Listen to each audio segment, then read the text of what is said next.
beyond the date that we have achieved. But of course, everything hinges on if I will be recognized today. Yeah, but right now we have to leave because we want to see the president before he is brought to court. So just to be clear, sir, you said it has been sent privately already. Yung request to postpone this particular No, initial it hearing. has not been. It will have to be asked in the hearing today. Today. Okay. Paano po pag hindi po na pagbibigyan ng Sir, ano po ang next plan ninyo? Ang mangyayari lang naman kung yung mga pagbibigyan is sasabihin lang kung ano yung nature charges. But it is not an arraignment. It is just to make sure he understands the nature of the charges against him. Not an arraignment. In court na, wala nang panahon kasi. Kasi alam nyo, itong notice came very late also. We had just arrived yesterday. And of course, nauna sila. VP came next sa evening of yesterday and I came yesterday then, no? And actually yesterday we had no access to him because he was undergoing medical exam, no? And he was not here, no? And for a while we were even alarmed where he was, but he was apparently subjected to medical examination. So it's only now. So pagbigyan na muna natin na makita muna yung mag-ama. Okay? Can we do that? Yes. I think he is in the detention facility. We're going to the detention facility now. Please don't follow kasi hindi rin kayo magbigyan ng access. Ha? Okay? Thank you, attorney. Laban hanggang sa dulo. Okay. Yeah, I'm executive vice president of former President Rodrigo Duterte. We will be attending the hearing.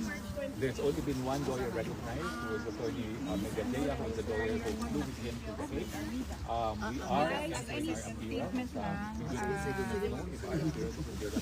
Any statement lang po since you haven't seen your father since you arrived pala? Is that true? As I announced earlier, we did a Q&A later. Ay, hindi po kayo kasama. Magparegister din ng Q&A. Meron pong bang time, ma'am? JC will give you details. Okay, I promise you. We just need to do the paperwork that everyone from the side is asking. Ingat po, ma'am. Thank you po. Thank you. Thank you po. Thank you po, VP. Ma'am, VP. Laban. Ma'am, laban na gid, ma'am. Basta gwapa lang gid taani, ma'am.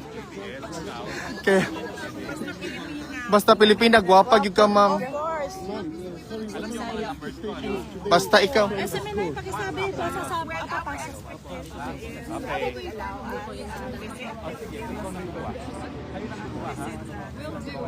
Hindi ka naman nagpalit ng number. Hindi. But let's do WhatsApp kasi Viber hindi masyadong maganda rito. Then they will WhatsApp na lang. allow Okay.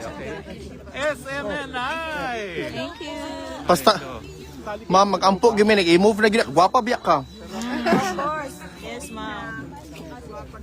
Correct. sigurado sa mga Pilipino, mga lalaki. Gwapo gyapon mi, ma'am. I can assure you, pagkabuo ang atong Miss Universe. Correct. Yes. Sa Matag Bisaya. Is globally Just pag exceptional, outstanding. correct.